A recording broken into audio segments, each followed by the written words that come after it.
ആലപ്പുഴ ജില്ലയെ പ്രധാനമന്ത്രി ധൻധാന്യ കൃഷി യോജനയിൽ നിന്ന് ഒഴിവാക്കിയ തീരുമാനം കർഷകരോടുള്ള അനീതിയാണെന്ന് കൊടിക്കുന്നിൽ സുരേഷ് എം പി. കർഷകർക്കും കാർഷിക വൃത്തിക്കും പേരുകെട്ട കേരളത്തിന്റെ നെല്ലറയായ കുട്ടനാടും ഓണാട്ടുകരയുമൊക്കെ ഉൾപ്പെടുന്ന ആലപ്പുഴ ജില്ലയെ പദ്ധതിയിൽ ഉൾപ്പെടുത്താത്ത കേന്ദ്ര സർക്കാരിന്റെ വിവേചനപരമായ തീരുമാനം പുനഃപരിശോധിക്കണമെന്നും എം പി പറഞ്ഞു.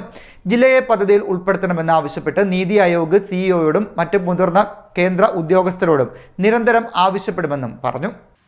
പ്രധാനമന്ത്രി ധൻധാന്യ കൃഷി യോജന പദ്ധതിയിൽ നിന്നും ആലപ്പുഴ ജില്ലയെ ഒഴിവാക്കിയ തീരുമാനം കർഷകരോടുള്ള കടുത്ത അനീതിയാണെന്ന് കൊടിക്കുന്നിൽ സുരേഷ് എം പി ആരോപിച്ചു.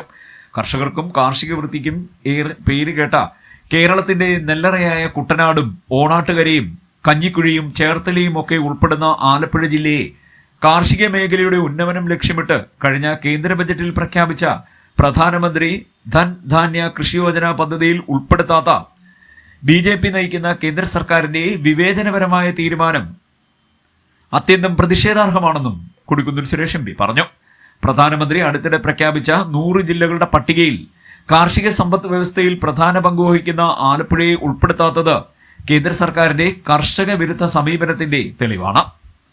കാലാവസ്ഥാ വ്യതിയാനത്തിൽ തുടർച്ചയായി വെള്ളപ്പൊക്കവും കൃഷിനാശവും നേരിടുന്ന കുട്ടനാട് ഓണാട്ടുകര മേഖലകളിലെ കർഷകർക്ക് ഈ പദ്ധതി പ്രതീക്ഷയുടെ കിരണമായിരുന്നു.